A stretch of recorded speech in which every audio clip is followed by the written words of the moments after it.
দিনের সময় দুপুর 12টা। সূর্য যেন আকাশ থেকে আগুন ঝরাচ্ছে। চারপাশের বাতাসও বেশ উত্তপ্ত। হাঁসফাঁস করা এই গরমের মাঝেই বালি ভর্তি ঝুড়ি মাথায় নিয়ে জীবন যুদ্ধটা চালিয়ে যাচ্ছেন 50 ঊর্ধ্ব নির্মাণ শ্রমিক মোহাম্মদ আলামিন ও তার সহকর্মীরা।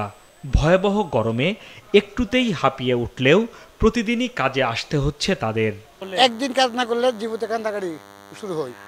জীবতের মুহ দিতারি না বাদ 500 টাকা রোজ কাম করি সারাদিন। কইরা সারা নিতারলে দেই না দিতারলে তো উহাসুই। রোজের মধ্যে তো কাম করা লাগে।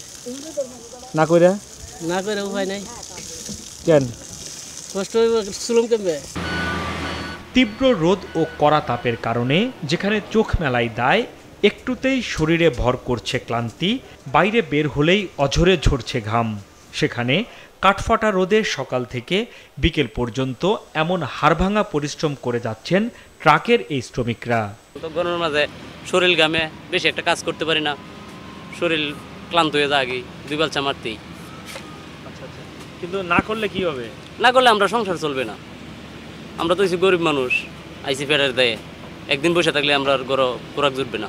রেস্ট নেওয়ার মতো কোনো পরিস্থিতি নাই। কাম কাজ আমরা ঝড় বৃষ্টি গরম আর নাই, যদি কাম না করি ফেটা বাদ যাবো না, খামু করতে গিয়া ওই পরিস্থিতি তো আর আমগর নাই, আমরা গরিব মানুষ। রাজধানীর 40 ডিগ্রি তাপমাত্রায়ও এমন জ্বলন্ত চুলার পাশেই দিনের বেশিরভাগ সময় কাটছে এই দই মিষ্টি তৈরির কারিগরের। এই গরমে অন্য কিছু করতে পারেন নাই? না, অন্য কিছু কাজ করতে পারি না, এটা আমার শিখছি, এটাই আমার পেশা।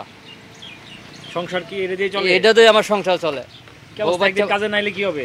একদিন কাজে নাইলে আমার উপাস থাকতে হইব। এমন অসহনীয় আবহাওয়ায় বসে থাকার উপায় নেই মোতালেবদের মতো রিক্সা চালকদের। খেটে খাওয়া এসব মানুষরা আগে প্রতিদিন 10-12 ঘন্টা রাস্তায় থাকলেও এখন দাবদাহের কারণে বেশিক্ষণ টিকতে পারছেন না, ফলে কমে গেছে রোজগার। ভাড়া খুব কম এবং যাও পাই, মানে গরমে আর টিকতে পারি না। হ্যাঁ, খুব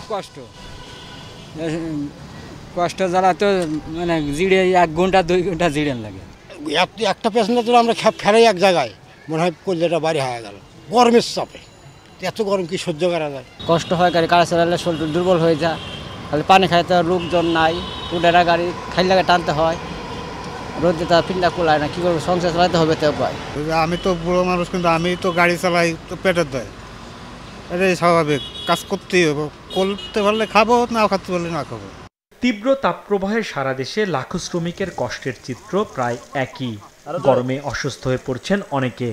এমন পরিস্থিতিতে সচ্ছল ব্যক্তিদের সাহায্যের হাত বাড়িয়ে দেওয়ার অনুরোধ করেছেন তারা। হাসনাইন তানভীর, মাছরাঙা সংবাদ, ঢাকা।